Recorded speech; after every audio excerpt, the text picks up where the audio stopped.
Salford City were temporarily inspired by David Beckham attending his first game as a director by scoring from close to the halfway line, but it was not enough to prevent a damaging defeat.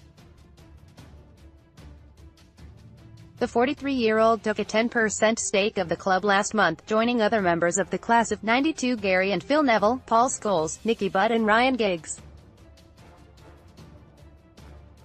Beckham posed with Phil Neville and son Romeo before kickoff. David Beckham talks about his early days growing up in Salford. Beckham famously announced himself in English football with a goal from 50 yards against Wimbledon for Manchester United in 1996, and his arrival at the National League club produced a stunning repeat. Dennis Politic opened the scoring against Dover Athletic with a similarly audacious effort from 45 yards, after a poor clearance from goalkeeper Mitch Walker.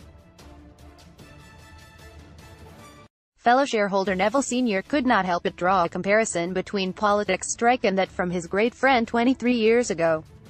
The former United right-back, who was an unused substitute at Selhurst Park on that fateful day, wrote on Twitter, "Wow, that goal reminded me of something I've seen before." Despite the wonder goal, Salford were unable to convert their advantage into a much-needed 3 points. Dan McNamara, Scott Doe and an own goal from Chris Neal gave the visitors a 3-1 comeback win. Despite the result, Salford remain in the playoff positions. Though the game went against the hosts, ex-England captain otherwise revelled in the occasion of his first game since buying into the club. Beckham announced himself with a strike from the halfway line at Wimbledon. Beckham was in good spirits ahead of kickoff with a goal.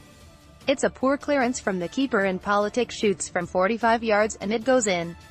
Goal of the season contender, 1-0.